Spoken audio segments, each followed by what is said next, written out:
നിരന്തരം നമ്മൾ ലോകത്തുള്ള ചലനങ്ങളും നമ്മുടെ നാട്ടിലെ ചലനങ്ങളും നിയമങ്ങളും കണിശമായി നമ്മൾ പഠിച്ചുകൊണ്ടിരിക്കണം. എനിക്ക് ആ വില കേൾക്കുമ്പോഴേ അറിയാം അത് ബിസിനസ് ചെയ്യാനുള്ളതേ അല്ല എന്നുള്ളത്.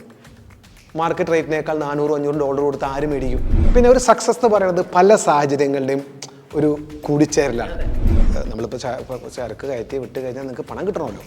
അങ്ങനെ സാമ്പത്തിക കാര്യങ്ങളൊക്കെ വിശ്വസിക്കാൻ പറ്റിയ ഒരു ബയറെ കിട്ടുക എന്നുള്ളതാണ് മർമ്മപ്രധാനമായിട്ടുള്ളൊരു കാര്യം. ഈ ഒരു ബിസിനസ്സുകാരനെ സംബന്ധിച്ചിടത്തോളം എല്ലാം സെറ്റായിട്ട് നിൽക്കണോ എന്ന് ചോദിച്ചാൽ ഇപ്പോഴാണെന്ന് പറയാം. പക്ഷേ ഏത് സമയം അതൊരു എപ്പോഴും വേണേലും നമുക്കത് മാറി മറിയാം. ഒരുപാട് വർഷത്തെ കഥ പറയാനുള്ള ഒരു ബ്രാൻഡാണ് ഇന്ന് നമ്മളോടൊപ്പം മൈ ബ്രാൻഡ് മൈ പ്രൈഡിലുള്ളത്. സ്പൈസസ് ഇൻഡസ്ട്രിയെക്കുറിച്ചും എക്സ്പോർട്ട് ബിസിനസ് ഇൻഡസ്ട്രിയെക്കുറിച്ചും ഒക്കെ ഇന്ന് നമ്മൾ സംസാരിക്കും മൈ ബ്രാൻഡ് മൈ പ്രൈഡിൽ. ട്രാവൻകൂർ സോൾവെൻറ്റ്സ് ആൻഡ് ഓയിൽ അതിൻ്റെ ക്രിയേറ്റർ ഫൗണ്ടർ ഷഫീഖ് അഹമ്മദ് സാറാണ് നമ്മളോടൊപ്പം. So welcome to my brand my pride. Okay, ഞാൻ ആദ്യം പറഞ്ഞെടുത്തു തന്നെ തുടങ്ങാം. ഒരുപാട് വർഷത്തെ കഥ പറയാനുണ്ടെന്ന് ഞാൻ പറഞ്ഞു. നമുക്ക് ആ കഥയുണ്ടല്ലോ, ആ യാത്ര ഒന്ന് ചെറുതാക്കി പറഞ്ഞുകൊണ്ട് തുടങ്ങാം. അത്ര സംഭവബഹുലമായ കഥയൊന്നും നമുക്ക് പറയാനില്ല. അപ്പോൾ എൻ്റെ പിതാവിൻ്റെ മരണശേഷം എൻ്റെ അമ്മാവൻ്റെ മകനാണ് എന്നെ ഈ ബിസിനസ്സിലേക്ക് ക്ഷണിക്കുന്നത്. ഞങ്ങൾ സത്യത്തിലൊരു കർഷക അഭിഭാഷക കുടുംബമാണ്. എൻ്റെ ഫാദർ അഭിഭാഷകനാണ്, എൻ്റെ അനിയൻ, എൻ്റെ അനിയത്തി, എൻ്റെ മകൻ LLBക്ക് പഠിക്കുകയാണ്. അപ്പോൾ ഒരു ബിസിനസ് പശ്ചാത്തലം ഞങ്ങൾക്കില്ല. പക്ഷെ എൻ്റെ ഉമ്മയുടെ വീട്ടുകാർ കുറച്ച് ബിസിനസ് പശ്ചാത്തലമുള്ളവരാണ്. അപ്പോൾ അമ്മാവൻ്റെ മകനാണ് എന്നെ ബിസിനസ്സിലേക്ക് ക്ഷണിക്കുന്നത്. ഞാൻ അദ്ദേഹം കൂടെ സാങ്കേതികമായി പാർട്ണറാണെന്ന് പറയാമെങ്കിലും നിയമപരമായി ഞാൻ അതിലൊരു പാർട്ണർ ആയിരുന്നില്ല. അത് തുടക്കം നന്നായിട്ട് പോയെങ്കിലും പിന്നീട് അതിന് ചില കുഴപ്പങ്ങളൊക്കെ സംഭവിച്ചു. പിന്നീടാണ് ഞാൻ ഒറ്റയ്ക്ക് ഈ സ്ഥാപനം തുടങ്ങുന്നത്. പക്ഷെ ആദ്യത്തെ ആ സ്ഥാപനം എന്ന് പറയുന്നത് എൻ്റെ ഒരു പാഠശാലയായിരുന്നു. അപ്പം ഞാൻ ഈ എക്സ്പോർട്ട് ഇമ്പോർട്ട് ബിസിനസ്സിൽ ഞാൻ മനസ്സിലാക്കിയൊരു കാര്യം എന്താണെന്ന് വെച്ചാൽ, മിനിമം നമുക്കൊരു ഫെമ ഫോറിൻ എക്സ്ചേഞ്ച് മാനേജ്മെൻറ്റ് ആക്ടിൻ്റെ തറോ നോളജ് ഇല്ലാതെ നമ്മളിതിൻ്റെ ഒരു വല്ലാതെ മുന്നോട്ട് പോകരുത്. കുറച്ച് കൺസ്യൂമൻ്റ് ആകുമ്പോൾ ചെയ്യാമെന്നല്ലാതെ നമുക്ക് വളരെ ആഴത്തിൽ നമ്മൾ ആ ബിസിനസ് ചെയ്യണമെന്നുണ്ടെങ്കിൽ ഫെമ ആക്ട് തറോ ആയിട്ട് പഠിച്ചിരിക്കണം. Foreign exchange management act. Foreign exchange management act. കാരണം നമ്മളെ ഈ DRI എൻഫോഴ്സ്മെൻറ്റ് തുടങ്ങിയ ഒരുപാട് ഏജൻസികൾ എപ്പോഴും നമ്മളെ ചോദ്യം ചെയ്യാൻ വിളിപ്പിക്കുകയും നമുക്ക് അവരോട് ആൻസറബിളാണ് പല കാര്യങ്ങൾക്കും. അങ്ങനെ ആദ്യത്തെ സ്ഥാപനത്തിനുണ്ടായ പ്രശ്നത്തിൻ്റെ അതാണ്. അതിനുശേഷമാണ് ഞാൻ എൻ്റെ സ്ഥാപനം ട്രാവൻകൂർ സോൾവെൻറ്റ്സ് തുടങ്ങണമൊക്കെ. ഈ തുടങ്ങുന്നതെന്ന് വെച്ചാൽ ഞാൻ ആ സമയത്താണ് ഒരു ബിസിനസ് ഓർഗനൈസേഷൻ്റെ ലീഡർഷിപ്പിലുണ്ടായിരുന്നു. 2012-13 ആ കാലഘട്ടത്തിൽ. അങ്ങനെ ഞാനൊരു ഡെലിഗേഷൻ ലീഡ് ചെയ്തിട്ടുണ്ട് ശ്രീലങ്കയിലേക്ക്. അവിടെ നിന്നാണ് സത്യത്തിൽ ഒരു ടേണിംഗ് പോയിൻ്റ് ഉണ്ടാവുന്നത്. അപ്പോൾ അവിടെ വെച്ചിട്ടുണ്ടായ കുറേ കോൺടാക്ട്സ് ഒക്കെ പിന്നീട് ഞാൻ 5 വർഷത്തിന് ശേഷമാണ് എനിക്കത് പ്രായോഗികമാക്കാൻ കഴിഞ്ഞത്.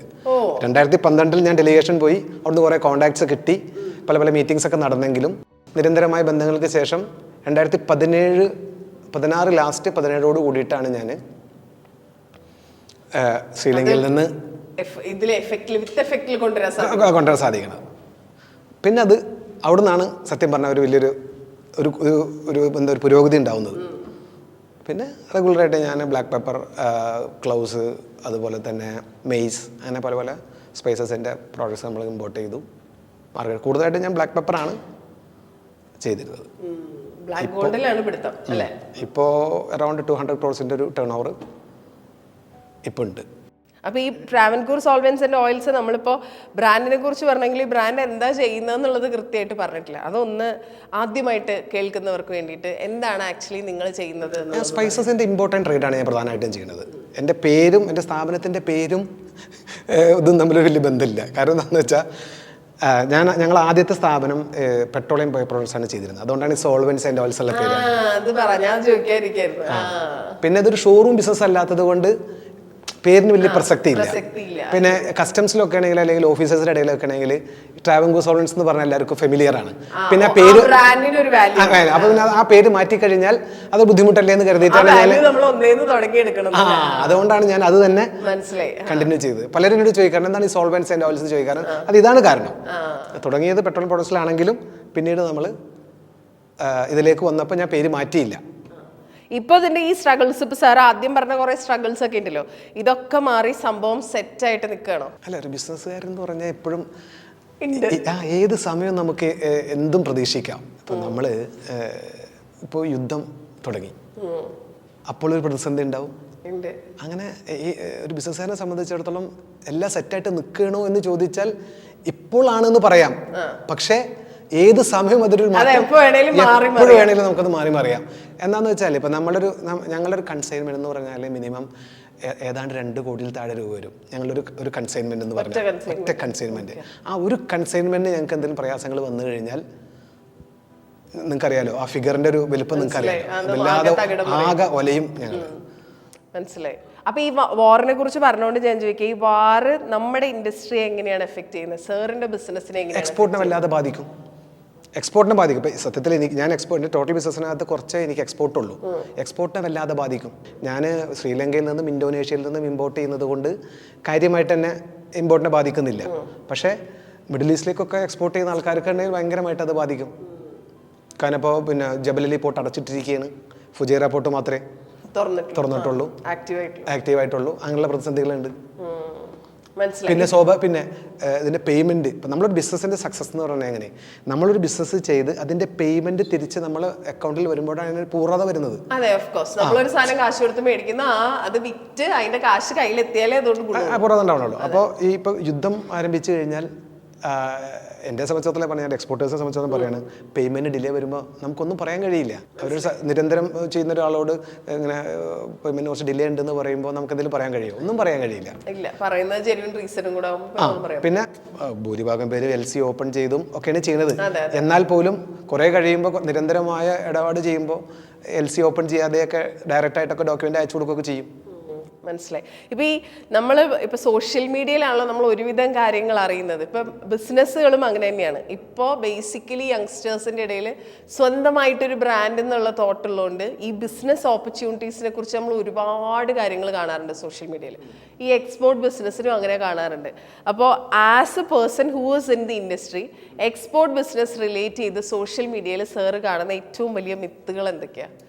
അത് വളരെ ഒരു പ്രധാനപ്പെട്ട ചോദ്യമാണ് ഇപ്പോൾ. കാരണം എന്താണെന്ന് വെച്ചാൽ നമ്മളിപ്പോൾ സോഷ്യൽ മീഡിയയിൽ നിന്ന് സ്ഥിരമായിട്ട് കാണുന്ന കാര്യങ്ങളാണ്. ഇപ്പം ഞാൻ കഴിഞ്ഞ ദിവസം കണ്ടൊരു സോഷ്യൽ മീഡിയയിലൊരു സാധനം ഞാൻ പറയാം. ഖാനയിൽ നിന്ന് ഈ കശുവണ്ടി ഇമ്പോർട്ട് ചെയ്ത് കഴിഞ്ഞാൽ മിനിമം 3 മുതൽ 4 ലക്ഷം രൂപ ലാഭം കിട്ടും എന്ന് പറയുന്ന, സത്യത്തിൽ അതൊന്നും അത്ര ചിലപ്പോൾ കിട്ടുമായിരിക്കും, 1-2 കൺസ്യൂമറിനെ കിട്ടിയെന്ന് വരാം. പക്ഷേ അത് അത്ര എളുപ്പമുള്ളൊരു പരിപാടിയല്ല. എന്തൊരു സാധനം നമ്മൾ ഇമ്പോർട്ട് ചെയ്താൽ അത് FSSAI എന്നുള്ളൊരു കടമ്പ കടക്കണം. FSSAI പരാജയപ്പെട്ട് കഴിഞ്ഞാൽ നിങ്ങൾ ഇൻവോയ്സ് വാല്യൂവിൻ്റെ 25,000 രൂപ മുതൽ ഇൻവോയ്സ് വാല്യൂവിൻ്റെ 3 ഇരട്ടി വരെ നമ്മൾ ഫൈൻ അടക്കണം. അത് ഓഫീസർ ഡിസ്ക്രിപ്ഷനാണ്. അപ്പോൾ അതിൽ പരാജയപ്പെട്ടാൽ പിന്നെ അപ്പീൽ പോകണം. അപ്പീൽ പോയിട്ടില്ലേ പിന്നെ റിവ്യൂ കമ്മിറ്റി ഡൽഹിയിലുണ്ട്. ഇങ്ങനെയാണ് ഇതിൻ്റെ പ്രോസസ്സ്. ഇത് എത്ര പേർക്ക് ഇതെല്ലാം അറിയാം? ഇത് ഇമ്പോർട്ട് ചെയ്യുമ്പോൾ ഇതൊന്നും ആർക്കും അറിയില്ല. അങ്ങനെ പ്രതിസന്ധിയിലാക്കപ്പെടുന്ന ഒട്ടനവധി പേരുണ്ട്. പിന്നെ നിങ്ങൾ വിൽക്കുക എന്ന് പറയുന്ന ഒരു സാധനം വിൽക്കുക എന്ന് പറഞ്ഞാൽ അത്ര എളുപ്പമുള്ളൊരു കാര്യം, ബൾക്ക് ക്വാണ്ടിറ്റി വിൽക്കുക എന്ന് പറയുന്നത് അത്ര എളുപ്പമുള്ളൊരു പരിപാടിയല്ല. ഒരിക്കലും അല്ല. അതുപോലെ തന്നെ എക്സ്പോർട്ടും. ഇപ്പോൾ എക്സ്പോർട്ടിൽ ഇപ്പോൾ ഞാനൊരു സ്ത്രീയുടെ സ്ഥിരമായിട്ട് ഞാനൊരു ഇത് കാണാറുണ്ട്. ഉള്ളി കയറ്റി വിട്ടു, ആ ലാഭം കിട്ടി, ഈ ലാഭം കിട്ടി. അതൊന്നും അത്ര എളുപ്പമല്ല. ഈ എളുപ്പമല്ല എന്ന് പറയുമ്പോൾ സാർ അതിനെ ഒന്ന് ഇലാബറേറ്റ് ചെയ്ത് പറയും. അല്ല, നിങ്ങൾ ഒന്ന് അവിടെ ഡെയിലി മാർക്കറ്റ്, അതായത് ഇപ്പൊ ഞാൻ എക്സ്പോർട്ട് ബിസിനസ് ആരംഭിക്കണം എന്ന് ആഗ്രഹിക്കുന്ന ഒരാളാന്ന് വിചാരിക്കും. സോഷ്യൽ മീഡിയയിൽ ഇതൊക്കെ കണ്ടിട്ട് തന്നെ എനിക്ക് സ്വന്തമായിട്ടൊരു ബ്രാൻഡ് ബിൽഡ് ചെയ്യണം. ഞാൻ ഫേസ് ചെയ്യാൻ പോകുന്ന ചാലഞ്ചസ് എന്തൊക്കെയാണ്? നിങ്ങൾക്ക് നല്ലൊരു ബയറെ കിട്ടുക എന്നുള്ളത്, ബൾക്ക് ബയറെ കിട്ടുക എന്നുള്ളത് വളരെ പ്രധാനപ്പെട്ട ഒരു കാര്യമാണ്. നിങ്ങൾക്ക് സാമ്പത്തികമായി പ്രയാസം നമ്മളിപ്പോൾ ചരക്ക് കയറ്റി വിട്ട് കഴിഞ്ഞാൽ നിങ്ങൾക്ക് പണം കിട്ടണമല്ലോ. അങ്ങനെ സാമ്പത്തിക കാര്യങ്ങളൊക്കെ വിശ്വസിക്കാൻ പറ്റിയ ഒരു ബയറെ കിട്ടുക എന്നുള്ളതാണ് മർമ്മപ്രധാനമായിട്ടുള്ളൊരു കാര്യം. അത് വളരെ പ്രയാസപ്പെട്ടൊരു കാര്യമാണ്. കാരണം അവർക്ക് നിലവിൽ സപ്ലൈ ചെയ്യുന്ന ഇഷ്ടംപോലെ ആൾക്കാരുണ്ടാവും. പുതിയൊരാൾക്ക് എൻട്രി ഉണ്ടായിക്കൊള്ളുന്നില്ല. മനസ്സിലായി. പിന്നെ ഇത് പലപ്പോൾ ഞാൻ ബിഗിനർ ഫ്രണ്ട്ലി ആയിട്ടുള്ള ഒരു പരിപാടിയല്ല. അപ്പം ഞാൻ ഉദാഹരണം പറയാം. എൻ്റെ CHA എന്ന് പറയുന്നത് MSA എന്ന് പറയുന്ന ഒരു മൾട്ടിനാഷണൽ കമ്പനിയാണ്. അതിൻ്റെ ക്ലിയറിംഗ് ഹൗസ് ഏജന്റ്, നമ്മളുടെ കസ്റ്റംസ് ക്ലിയറിംഗ് ഒക്കെ അവരാണ് ചെയ്യുന്നത്. അപ്പോൾ അയാൾക്ക് കണ്ടെയ്നറുകളുണ്ട്. പിന്നെ CHA ആണ് അവർക്ക്. പിന്നെ കണ്ടെയ്നർ കമ്പനി ഉണ്ട് അവർക്ക്. ഹുസൈൻ എന്നാണ് അയാളുടെ, ശ്രീലങ്കൻ പൗരനാണ്. ഹുസൈൻ എന്നാണ് അയാളുടെ പേര്. അദ്ദേഹത്തിന് red coconut means king coconut, red കളറിലുള്ള ഒരു കിങ് കോക്കനട്ട്, ശ്രീലങ്കയിലെ കിങ് കോക്കനട്ട് ഭയങ്കര ഫേമസ് ആണ് മിഡിൽ ഈസ്റ്റിൽ. അയാൾക്ക് അതിൻ്റെ ട്രേഡ് ഉണ്ടായിരുന്നു. അദ്ദേഹത്തിന് പോലും അത് സർവൈവ് ചെയ്യാൻ കഴിഞ്ഞില്ല. പേയ്മെൻറ്റ് കിട്ടാത്തത് കൊണ്ട്. ആദ്യം ബൾക്ക് കൊണ്ടുപോയി കൊടുത്തു, അതിൻ്റെ പേയ്മെൻറ്റ് കിട്ടിയില്ല. അങ്ങനെ അവസാനം എന്ത് ചെയ്തു അയാൾ? പ്ലഗ് ഇൻ ചെയ്തു. പ്ലഗ് ഇൻ ചെയ്യുന്ന വെച്ചാൽ റീഫർ കണ്ടെയ്നർ ആണല്ലോ, ഫ്രീസർ ഉള്ള റീഫർ കണ്ടെയ്നറിൽ അയാളുടെ സ്വന്തം കണ്ടെയ്നർ ആയതുകൊണ്ട് പ്ലഗ് ഇൻ ചെയ്ത് അവിടെ വെച്ചു. എന്നിട്ട് 2-3 കാർട്ടൺസ് ഓരോരുത്തർക്ക് ലോക്കലായിട്ട് ക്വാണ്ടിറ്റി കൊടുത്തിട്ട് അയാൾ ചെയ്തു നോക്കി. എന്നിട്ടും പേയ്മെൻറ്റ് വർക്കൗട്ട് ആയില്ല. അദ്ദേഹത്തിന് അത് വർക്കൗട്ട് ആയില്ല എന്നുണ്ടെങ്കിൽ, അതായത് സ്വന്തം കണ്ടെയ്നറുള്ള, സ്വന്തം റീഫർ കണ്ടെയ്നറുള്ള എല്ലാ ഫെസിലിറ്റീസും ഇന്ത്യയിൽ ലോകത്താകമാനം ബ്രാഞ്ചസ് ഉള്ള ഒരു കമ്പനിക്ക് അത് വർക്കൗട്ട് ആയില്ല എന്ന് പറഞ്ഞാൽ അതിൻ്റെ ഒരു ബുദ്ധിമുട്ട് നിങ്ങൾക്ക് മനസ്സിലാവുമല്ലോ. മനസ്സിലായി. അത്ര എളുപ്പമല്ല ഇതൊന്നും. ഞാൻ ആരെ നിരുത്സാഹപ്പെടുത്തല്ല. നിങ്ങൾ ശ്രമിക്കണം, ശ്രമിച്ചാൽ തന്നെ നമുക്ക് സക്സസ് ഉണ്ടാവുള്ളൂ. പിന്നെ ഒരു സക്സസ് എന്ന് പറയുന്നത് പല സാഹചര്യങ്ങളുടെയും ഒരു കൂടിച്ചേരലാണ്, അല്ലാതെ നമ്മളൊറ്റക്ക് എന്നാണ് എൻ്റെ ഒരു വിശ്വാസം. ഇപ്പം ഞാൻ എന്ന് പറയുന്നത് എൻ്റെ സാധനങ്ങളെല്ലാം മാർക്കറ്റ് ചെയ്യുന്നത് മർവ എന്ന് പറഞ്ഞൊരു കമ്പനിയാണ്. അദ്ദേഹത്തിൻ്റെ പേര് ഹാരിസ് പൊന്നാണ്ടി എന്ന് പറഞ്ഞ ആളാണ് അത് ചെയ്യുന്നത്. ഞാൻ പ്രിക്വയർ ചെയ്യുന്നു, ഡോക്യുമെൻറ്റേഷൻ ചെയ്യുന്നു, എല്ലാം ട്രാവൻകൂർ സോളൻസ് ഇമ്പോർട്ട് ചെയ്യുന്നു, ഞാനത് മർവക്ക് കൊടുക്കുന്നു. പിന്നെ ബാക്കി അവരുടെ കയ്യിലാണ്. ആണല്ലോ. പിന്നെ ഒരു പ്രസ്ഥാനം വളർന്നു വരിക എന്ന് പറയുന്നത് ഇതുകൊണ്ട് മാത്രമല്ല, നമ്മളെ സഹായിക്കുന്ന ബാങ്ക്. നമ്മളുടെ ബാങ്ക് ഇപ്പോൾ എന്നെ സംബന്ധിച്ചുള്ള ഫെഡറൽ ബാങ്ക് എന്ന് പറഞ്ഞാൽ അകമഴിഞ്ഞ പിന്തുണ എനിക്ക് തരുന്നത്. അപ്പോൾ അവരുടെ സഹായങ്ങൾ ഈ ഇമ്പോർട്ട് എക്സ്പോർട്ട് മേഖലയിൽ ഇൻട്രസ്റ്റ് കുറഞ്ഞ് എന്തെല്ലാം പിന്നെ പ്രോഡക്ട്സ് ഉണ്ട് അതെല്ലാം നമുക്ക് തരുന്നു. ബാങ്ക് ചാർജ് എല്ലാം ഡോളറിൻ്റെ റേറ്റ് എടുക്കുന്നിടത്ത് വരെ നമുക്ക് ബാങ്കിൻ്റെ സഹായം ഉണ്ടായാലാണ് നമുക്ക് ആ ഒരു സക്സസ് ഉണ്ടാവുള്ളൂ. അല്ല, നമുക്ക് ഒറ്റക്കൊരിക്കലും ഈ ഒരു ബിസിനസ്സിൽ ഇതാക്കാൻ പറ്റില്ല. പല പല സാഹചര്യങ്ങൾ ഒത്തുവരുമ്പോഴാണ് നമുക്കൊരു സക്സസ് ഉണ്ടാവുക. എന്താ പറയുക, ഒരു മൂർത്തമായ സാഹചര്യത്തെ നമ്മൾ അത് ഉപയോഗപ്പെടുത്തുകയാണ്. മനസ്സിലായി. അപ്പൊ ഈ ബയ്യറിന് കിട്ടാന്ന് പറയുന്ന ഒരു ചലഞ്ച്. പിന്നത്തത് എന്താ, ഈ പറഞ്ഞ പോലെ ഇതൊരു ഗ്രൂപ്പ് എഫേർട്ടാണ്, അത് ഓക്കെ. പിന്നെ നമുക്ക് വേണ്ട കാര്യങ്ങൾ എന്തൊക്കെയാ? പിന്നെ ഏറ്റവും ചാലഞ്ചിങ് ആയിട്ടുള്ള കാര്യം എന്താ? എക്സ്പോർട്ടിൽ പ്രധാനമായും അത് തന്നെയാണ്, ബയറാണ്. ഇമ്പോർട്ടിൽ അതല്ല. ഇമ്പോർട്ടിൽ വേറെ ഒരുപാട് പ്രശ്നങ്ങളുണ്ട്. ഈ സോഷ്യൽ മീഡിയയിൽ ഇത് കാണുമ്പോൾ നമ്മളെ സംബന്ധിച്ച്, സോഷ്യൽ മീഡിയയിൽ കാണുമ്പോൾ ഞാൻ കാണുന്ന പ്രശ്നം എന്താണെന്ന് വെച്ചാൽ, നമ്മൾ പലചരക്കടയിൽ പോയിട്ട് ഒരു സാധനം മേടിച്ച് ഇവിടെ കൊണ്ടു വെക്കണ പോലെയാണെന്നാണ്. സോഷ്യൽ മീഡിയയിൽ കാണുമ്പോൾ ഇത് കുറേയും കൂടി ഈസിയാണ്. അതായത് ഇത് ഇപ്പൊ ഒരു ക്ലോത്തിങ് ബ്രാൻഡ് തുടങ്ങുന്നത് പോലെ അതിനൊക്കെ അതിൻ്റെതായ എഫേർട്ട് ഉണ്ട്. പക്ഷെ അതുപോലെയൊക്കെ തന്നെ നമ്മളെ കൊണ്ട് ചെയ്യാൻ പറ്റുന്ന, പണിയെടുത്താൽ ചെയ്യാൻ പറ്റുന്ന ഒരു പരിപാടിയാണെന്നാണ് നമുക്ക് ഫീൽ ചെയ്യുക. ഒരിക്കലും പറയുമ്പോൾ അങ്ങനെയല്ല. നിങ്ങളൊരു പുതുതായി തുടങ്ങിയ പിന്നെ ഒരാളോട് നിങ്ങൾ സംസാരിച്ച് നോക്കൂ, അയാൾ ആ പണം കിട്ടാൻ ഒരുപാട് പ്രയാസപ്പെട്ടിട്ടുണ്ടാവുന്നതാണ്. അല്ലെങ്കിൽ LC ഒക്കെ ഓപ്പൺ ചെയ്തിട്ട് ചെയ്യണമെങ്കിൽ ഓക്കെ, പക്ഷെ അങ്ങനെ ചെയ്യേണ്ട സാഹചര്യം മിഡിൽ ഈസ്റ്റ് മാർക്കറ്റിലൊന്നുമില്ല.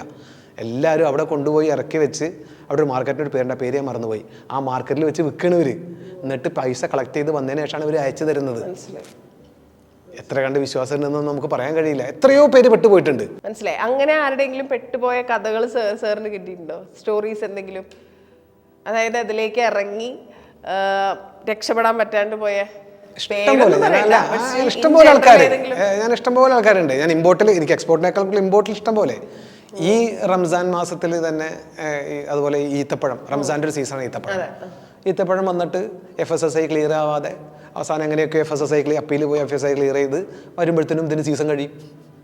റംസാൻ്റെ സീസൺ കഴിയും. ആകെ 30 ദിവസമല്ലേ ഉള്ളൂ, സീസൺ കഴിയും. ഇപ്പോൾ ഒരു സാധനം കോൾഡ് സ്റ്റോറേജിൽ ഇരിക്കുകയാണ്. അപ്പോൾ കോൾഡ് സ്റ്റോറേജിന് മാസം വാടക കൊടുക്കണം, താഴ്ന്ന വിലക്ക് വെക്കേണ്ടി വരും. സോഷ്യൽ മീഡിയയിലൊക്കെ കണ്ട് നമ്മൾ വിശ്വസിച്ചിട്ടാണല്ലോ ആൾക്കാർ ഇത് ഇറങ്ങുന്നത്, ഇത് സത്യമായിരിക്കുന്നത്. അതല്ലാണ്ട് ഇങ്ങനെയൊക്കെ കാണുകയാണെങ്കിൽ നിങ്ങളിത് വിശ്വസിക്കരുത്, this is not going to happen എന്ന് പറയുവാണെങ്കിൽ സാർ എന്തൊക്കെയാ? അല്ല, ഞാൻ നേരത്തെ പറയുന്നതാണ്, നിങ്ങൾക്ക് റിലവൻ്റ് ആയിട്ടുള്ള ഒരു ബയറെ നിങ്ങൾ നേരിട്ട് പോയി ഫൈൻഡ് ചെയ്യണം. അതൊരു വലിയ പണിയാണ്. ഞാനൊരു ചെറിയ ഉദാഹരണം പറയാം. ഞാൻ വെറുതെ ഇതൊക്കെ ഇടക്കൊന്ന് ചെറുതായിട്ട് ചെയ്തു നോക്കുന്ന ഒരാളാണ്. എനിക്ക് കഴിഞ്ഞ ദിവസം സോഷ്യൽ മീഡിയയിൽ ഒരു ആഡ് കാണുന്നു, ഞങ്ങൾക്ക് പിന്നെ ഏലം ആവശ്യമുണ്ട് എന്ന് കൊണ്ട് ഒരു ആഡ് കാണുന്നു. ഞാൻ വെറുതെ അതിനൊന്ന് മെസ്സേജ് അയച്ച് നോക്കി. അപ്പോൾ അയാൾക്ക് എൻ്റെ മെസ്സേജിൽ തന്നെ മനസ്സിലായി എനിക്കതിനെ പറ്റി കുറച്ചൊരു നോഹ ഉള്ള ആളാണ്. റെസ്പോൺസേ ഇല്ല. മനസ്സിലായി. അയാൾ പറയുന്ന വില എന്ന് പറയുന്നത് മാർക്കറ്റ് വിലയേക്കാൾ 200, 400, $500 കൂടുതലാണ് ഏലത്തിന്. എനിക്ക് ആ വില കേൾക്കുമ്പോഴേ അറിയാം അത് ബിസിനസ് ചെയ്യാനുള്ളതേ അല്ല എന്നുള്ളത്. മാർക്കറ്റ് റേറ്റിനേക്കാൾ $400, $500 കൊടുത്ത് ആര് മേടിക്കും? അത് മറ്റെന്തോ അതെന്താണ് നമ്മൾ അവരുദ്ദേശിക്കുന്നത് നമുക്കറിയില്ല. മറ്റെന്തോ ഒരു തട്ടിപ്പിൻ്റെ ഒരു ലക്ഷണം നമുക്ക് കണ്ടാൽ തന്നെ അറിയാം. $500 എന്ന് പറയുന്ന ഒരു ടണ്ണിന് എത്രയായി? ഒരു കണ്ടെയ്നറിൽ എത്രയായി? 10 ടണ്ണ് കയറും 20 ഫീറ്റിൽ. 10 ടണ്ണ് എന്ന് പറയുമ്പോൾ $5000 ആയി. ഭയങ്കര ഹ്യൂജ് എമൗണ്ട് അതിൻ്റെ ഡിഫറൻസ് ആയി. അതെ. അപ്പോൾ നമുക്ക് പ്രത്യക്ഷത്തിൽ തന്നെ മനസ്സിലാവും അത് നടക്കാനുള്ള ബിസിനസ് അല്ല, മറ്റെന്തോ ആണ്. അതിന് കുറച്ച് അഡ്വാൻസ് നമുക്ക് തരണമെന്നോ അല്ലെങ്കിൽ മറ്റെന്തെങ്കിലും വേണമെന്നോ പറഞ്ഞാലോ അഡ്വാൻസ് കൊടുത്തു കഴിഞ്ഞാൽ പിന്നെ പോയില്ല. എന്നാണ് എനിക്ക് എൻ്റെ ഒരു സാമാന്യ ബുദ്ധിക്ക് നിരക്കുന്ന റേറ്റ് അല്ല അത് മറ്റെന്തോ ആണ് എന്നാണ് ഞാൻ വിശ്വസിക്കുന്നത്. റെസ്പോൺസും ഉണ്ടായില്ല. ഇപ്പൊ ഈ എക്സ്പോർട്ട് ബിസിനസ് അല്ലാണ്ട് സ്പൈസസിന്റെ കാര്യം പറയുമ്പോഴേ എപ്പോഴും വരുന്ന ഒരു ഔട്ടാണ് നമ്മുടെ നാട്ടില്. അതായത് നമ്മുടെ നാട് ഇതിന്റെ കേന്ദ്രമാണല്ലോ, സ്പൈസസിന്റെ മെയിൻ സ്ഥലമാണ് കേരളം എന്നാണല്ലോ പറയപ്പെടുന്നത്. അങ്ങനെയുള്ള കേരളത്തിൽ ഇപ്പൊ കിട്ടുന്ന സ്പൈസസ് ഒരു സെക്കൻഡ് ക്വാളിറ്റി അല്ലെങ്കിൽ തേർഡ് ഗ്രേഡ് സാധനങ്ങളാണ് കിട്ടുന്നത്. എക്സ്പോർട്ട് ക്വാളിറ്റി എന്ന് പറഞ്ഞു പോകുന്നതൊക്കെ ഈ ഹൈ ക്വാളിറ്റി സാധനങ്ങൾ നിങ്ങൾ എക്സ്പോർട്ട് ചെയ്ത് അയക്കുകയാണെന്നാണ് പറയുന്നത്, നിങ്ങൾ എക്സ്പോർട്ട് ബിസിനസ്സുകാർ. അതങ്ങനെയാണോ? അങ്ങനെ അത് ഇന്നത്തെ കാലത്തായിട്ട് പ്രസക്തി ഇല്ല നിങ്ങൾ ഈ പറയുന്നതിന്. ലോകത്തെല്ലാ രാജ്യങ്ങളിലും ഒരു സേഫ്റ്റി ആൻഡ് സ്റ്റാൻഡേർഡ് ഉണ്ട്. ഇപ്പോൾ ഇന്ത്യയിലുണ്ട്. ഇന്ത്യയിൽ FSSAI 2006 ആ ആക്ട് വരുന്നത്. 2008 അത് ഇംപ്ലിമെൻ്റ് ചെയ്യുന്നു. 2011 അത് പൂർണ്ണതോതിൽ വരുന്നത്. 2017 അത് ഇമ്പോർട്ടിലും കൊണ്ടുവന്നു. ഇപ്പോൾ ഞങ്ങളുടെയൊക്കെ കൺസൈൻമെൻറ്റ് വന്നു കഴിഞ്ഞാൽ FSSAI സാമ്പിൾ എടുക്കും. FSSAI സാമ്പിൾ എടുത്ത് പാസ്സായാൽ മാത്രമേ നമുക്കത് ക്ലിയർ ചെയ്യാൻ കഴിയുള്ളൂ. ഇത് യൂറോപ്യൻ സ്റ്റാൻഡേർഡ്, അമേരിക്കൻ സ്റ്റാൻഡേർഡ് എന്നൊക്കെ പറഞ്ഞിട്ട് ഓരോ രാജ്യങ്ങളിലും അതിൻ്റെതായ സ്റ്റാൻഡേർഡ് ഉണ്ട്. നമ്മളതിൽ കുറച്ച് വൈകി വരാൻ 2006 എന്ന് പറയുമ്പോൾ ഇപ്പം അടുത്തല്ലേ, 19 കൊല്ലത്തെ 20 കൊല്ലത്തെ പഴക്കമല്ലേ അതിനുള്ളൂ. ആക്ട് 2006 വന്നെങ്കിൽ 2008 അത് ഇംപ്ലിമെൻ്റ് ചെയ്യുന്നത്. അതിപ്പോൾ അതിന് പ്രസക്തിയില്ല. ഏത് രാജ്യത്തേക്കും അങ്ങോട്ട് കയറ്റി അയക്കുമ്പോഴും ഇങ്ങോട്ട് വരുമ്പോഴും അതിൻ്റെ ഒരു സ്റ്റാൻഡേർഡ്സ് കീപ്പ് ചെയ്യാതെ നമുക്ക് ബിസിനസ് ചെയ്യാൻ കഴിയില്ല. പണ്ട് നിങ്ങൾ പറഞ്ഞത് ശരിയാ, അന്ന് ഇവിടെ FSSAI ഇല്ല. അതുകൊണ്ട് നമുക്ക് അല്ല അല്ല ഓരോ സ്റ്റാൻഡേർഡ് ഉണ്ടല്ലോ, ഓരോ രാജ്യത്തിനും ഓരോ സ്റ്റാൻഡേർഡ് ഉണ്ട്. ആ സ്റ്റാൻഡേർഡ് ഈ പറഞ്ഞ മാതിരി കുറച്ച് ലോവർ ഗ്രേഡിലാണോ? ഒരിക്കലും അല്ല. അതിനൊരു സ്റ്റാൻഡേർഡ് ഉണ്ട്. ഇത്ര മോയ്സ്ചർ കണ്ടന്റ് ഇത്ര, ആഷ് കണ്ടന്റ് ഇത്ര, ഡസ്റ്റ് ഇത്ര %. ഓരോന്നിനും ഇപ്പോൾ ക്ലൗസ് വരികയാണെങ്കിൽ ക്ലൗസിൻ്റെ മുട്ട് കണ്ടിട്ടുണ്ടോ നിങ്ങൾ? 2% മേലെ മുട്ട് വീണ് പോയിട്ടുണ്ടെങ്കിൽ നമുക്കത് ക്ലിയർ ചെയ്യാൻ കഴിയില്ല. നിങ്ങളൊന്ന് ആലോചിച്ച് ഒരു പാത്രത്തിൽ 2 കുലുക്കുക, അത് പോവും. അത്രക്ക് സ്പെസിഫിക്കേഷൻ വളരെ പെർഫെക്റ്റ് ആയിട്ടുള്ളതാണ് നമ്മളെ FSSAI. പിന്നെ അല്ലെങ്കിൽ ഇപ്പം അതിന് ചെറിയ ചെറിയ വ്യത്യാസങ്ങൾക്കൊക്കെ ചിലപ്പോൾ അതിന് അപ്പീലൊക്കെ പോയാൽ നമുക്ക് കിട്ടുമായിരിക്കും. പക്ഷേ ഇന്ത്യയിൽ ഇപ്പം അങ്ങനെ ഒരു സ്റ്റാൻഡേർഡ് ഉണ്ട്. അതുപോലെ ഓരോ രാജ്യങ്ങൾക്കും സ്റ്റാൻഡേർഡ് ഉണ്ട്. ഇത്രയും വർഷത്തെ ബിസിനസ് സാഹചര്യത്തിൽ നിന്ന് ഇപ്പം നേരത്തെ പറഞ്ഞ പോലെ എക്സ്പോർട്ട് ബിസിനസ് അല്ലാണ്ട് ഇൻ ജനറൽ ബിസിനസ്സിലേക്ക് ആളുകൾ ഇറങ്ങുന്നത് കൂടുതലാണ്. ബിസിനസ്സിലേക്ക് ഇറങ്ങാനിരിക്കുന്ന ഒരാളോട് ഇത്രയും കാലമായി ബിസിനസ് ചെയ്യുന്ന ഒരാളെന്ന രീതിയിൽ എന്തൊക്കെയാണ് പറഞ്ഞു കൊടുക്കുക ഫ്രം യുവർ എക്സ്പീരിയൻസ്? ഒരു ബിസിനസ്സുകാരൻ എപ്പോഴും ഒരു പഠിതാവായിരിക്കണം. നിരന്തരം നമ്മൾ ലോകത്തുള്ള ചലനങ്ങളും നമ്മളെ നാട്ടിലെ ചലനങ്ങളും നിയമങ്ങളും കണിശമായി നമ്മൾ പഠിച്ചുകൊണ്ടിരിക്കണം. എക്സ്പോർട്ട് ഇമ്പോർട്ട് ബിസിനസ് പ്രത്യേകിച്ച് ഞാൻ നേരത്തെ പറഞ്ഞ ഫെമ ഉള്ള കാര്യങ്ങൾ കണിശമായും നമ്മൾ പഠിച്ചുകൊണ്ടിരിക്കണം. ഇപ്പോൾ GST വരുമ്പോൾ എന്താണ് മാറ്റം, അല്ല അതുപോലെ ഓരോ അപ്ഡേറ്റ് ഇങ്ങനെ വന്നുകൊണ്ടിരിക്കുന്നുണ്ട്. GSTയിലൊക്കെ അപ്ഡേറ്റ്സ് ഇങ്ങനെ വന്നുകൊണ്ടേയിരിക്കുന്നുണ്ട്. അതിനെപ്പറ്റി കൃത്യമായിട്ട് പിന്നെ ഒരു ബിസിനസ്സുകാരൻ എൻ്റെ ഒരു അനുഭവത്തിൽ പറയാണ്, ഫണ്ട് ഒരിക്കലും ഡൈവേർട്ട് ചെയ്യാതിരിക്കുക. ചിലപ്പോൾ നമ്മളുടെ ഇപ്പം നമ്മൾ ബിസിനസ് ചെയ്തുകൊണ്ടിരിക്കും. ഇപ്പം നമ്മളിപ്പോൾ ബിസിനസ് ചെയ്തുകൊണ്ടിരിക്കുകയാണ്. ഇപ്പോൾ പലരും നമ്മുടെ അടുത്ത് റിയൽ എസ്റ്റേറ്റ് അവിടെ, മറ്റേ ബിസിനസ് ഇവിടെ, ഇതവിടെ എന്ന് പറയുന്നത് നമ്മുടെ അടുത്ത്, ഞാൻ അവരെ പറയുന്ന പേര് വളവിലെ ഭൂതം എന്നാണ്. നമ്മളെ ഈ ഭൂതം വന്ന് നമ്മളോടൊരു സുപ്രഭാതത്തിൽ പറയും, എന്തെന്ന് അവിടെ അങ്ങനെ ഒരു പരിപാടിയുണ്ട്, ഭയങ്കര ലാഭമാണെന്ന് പറയും. ഭൂതം കുറച്ച് കഴിഞ്ഞാൽ കാണില്ല, നമ്മൾ വഴിയാധാരമായിട്ടുണ്ടാവും. മനസ്സിലായി. ഓക്കെ, അതായത് കൂടുതൽ ലാഭം കിട്ടുന്ന പല പല പരിപാടിയായിട്ട്. അതേസമയം നിങ്ങളുടെ മേഖലയിൽ തന്നെയുള്ള വെറൈറ്റീസ് നിങ്ങൾക്ക് പരിശോധിക്കാം, പരീക്ഷിക്കാം. ഇപ്പോൾ ഞാനിപ്പോൾ ഈ ഇയറിൽ ഞാൻ ആലോചിക്കണം എന്താണെന്ന് വെച്ചാൽ മെർച്ചൻ്റ് ട്രേഡിംഗ് ആണ് ഞാൻ കൂടുതലായിട്ട് കോൺസെപ്റ്റ് ഉദ്ദേശിക്കുന്നത്. മെർച്ചൻ്റ് ട്രേഡിംഗ് മനസ്സിലായോ? മെർച്ചൻ്റ് ട്രേഡിംഗ് എന്ന് പറഞ്ഞാൽ ഇന്ത്യയിലേക്ക് സാധനം ഇമ്പോർട്ട് ചെയ്യാതെ രാജ്യാന്തര തലത്തിൽ ചെയ്യാം. ഇപ്പം ഞാൻ ഇന്തോനേഷ്യയിൽ ഒരു സാധനം എടുക്കുന്നു, ദുബായ് കൊടുക്കുന്നു, അല്ലെങ്കിൽ ഞാൻ വിയറ്റ്നാമിൽ നിന്ന് ഒരു സാധനം മേടിക്കുന്നു, സിംഗപ്പൂർ കൊടുക്കുന്നു. കമ്പനി ഇൻവോൾവ് ആകാതെ ഇന്ത്യൻ കമ്പനി, ഞാനൊരു വിദേശ പൗരനെ കൂടെ കൂട്ടിച്ചേർത്ത് ഞാനൊരു പ്രൈവറ്റ് കമ്പനി ഫ്ലോട്ട് ചെയ്തിട്ടുണ്ട്. അപ്പോൾ എൻ്റെ ഇക്കൊല്ലത്തെ ടാർഗറ്റ് എന്ന് പറയുന്നത് അതൊന്ന് അങ്ങനെയാണ് ഞാൻ ഉദ്ദേശിക്കുന്നത്. അപ്പം നിങ്ങളുടെ മേഖലയിൽപ്പെട്ട വ്യത്യസ്തങ്ങളായ കാര്യങ്ങൾ നിങ്ങൾക്ക് പരീക്ഷിക്കാം. നിങ്ങളുടെ ബിസിനസ്സുമായി റിലേറ്റ് ചെയ്തിട്ട് കൂടുതൽ കാര്യങ്ങൾ അല്ലാതെ നമുക്കൊരു ബന്ധമില്ലാത്ത, അതിനെപ്പറ്റി ഒരു ഗ്രാഹ്യമില്ലാത്തൊരു മേഖലയിലേക്ക് നമ്മൾ കൊണ്ടുപോയി കുറേ ഫണ്ട് ഇൻവെസ്റ്റ് ചെയ്ത് കഴിഞ്ഞാൽ അത് ഗുണകരമായൊരു കാര്യമല്ല. പിന്നെ അല്ലെങ്കിൽ ആമാര് ഇനഫ് മണി ഉണ്ടെങ്കിൽ ഓക്കെ. മനസ്സിലായി. അല്ലാതെ നിങ്ങൾ ഡൈവേർട്ട് ചെയ്യുന്നതാണ് ഞാൻ എൻ്റെ അനുഭവത്തിൽ ബിസിനസ്സിന് സംഭവിച്ച എന്തെങ്കിലും പരാജയങ്ങൾ സംഭവിച്ചിട്ടുണ്ടെങ്കിൽ ഭൂരിഭാഗം പേർക്കും ഇങ്ങനെ ഫണ്ട് ഡൈവേർട്ട് ചെയ്ത് വന്ന പ്രശ്നങ്ങളാണ്. നമുക്കിപ്പോൾ ഒരു ബിസിനസ്സിൽ ഉണ്ടാകുന്ന ലാഭനഷ്ടങ്ങൾക്ക് പരിമിതികളുണ്ട്. ഇപ്പോൾ നമ്മുടെ ഉദാഹരണം ഞാൻ പറയാം. നമ്മൾ 10 രൂപയ്ക്ക് ഒരു സാധനം മേടിച്ചു, നമുക്കതിൽ 8 രൂപയ്ക്ക് വിൽക്കാൻ പറ്റി, 2 രൂപ നഷ്ടം വരുള്ളൂ. 6 രൂപയ്ക്ക് വിൽക്കാൻ പറ്റി, അപ്പോൾ 4 രൂപ നഷ്ടം വരുള്ളൂ. ആ നഷ്ടത്തിനൊരു പരിമിതി ഉണ്ട്, മനസ്സിലായി, ഒരു ലിമിറ്റ് ഉണ്ട്. അതേസമയം നിങ്ങൾ പിന്നെ ഫണ്ട് ഡൈവേർട്ട് ചെയ്ത് ഈ ബിസിനസ് ചെയ്യാൻ പറ്റാതിരിക്കുക, അതൊന്നും എവിടെ എത്താതിരിക്കുകയും ചെയ്യുമ്പോൾ ഒരു അവസ്ഥ എന്ന് പറയുന്നത് അതിന് പരിമിതിയില്ല. നമ്മൾ ആകെ തകർന്നു പോകും. മനസ്സിലായി. ഉത്തരത്തിലിരിക്കണ പോവുകയും ചെയ്യും അല്ലേ? അതെ, കിട്ടുകയില്ല. ഓക്കെ, മനസ്സിലായി. അപ്പോൾ ഏറെക്കുറെ നമ്മുടെ സംസാരം തീർന്ന സ്ഥിതിക്ക് ട്രാവൻകൂർ സോൾവെന്റ്സ് ആൻഡ് ഓയിൽസ് ഇനിയും ഒരുപാട് വിവരങ്ങളിലേക്ക് എത്തട്ടെ. സാറ് വിചാരിച്ച പോലെ തന്നെ അപ്ഗ്രേഡ് ചെയ്ത് സെറ്റപ്പ് ആവട്ടെ. അപ്പോൾ നമുക്ക് വീണ്ടും ഒന്നും കൂടെ കാണാം. Thank you so much and all the best. Thank you.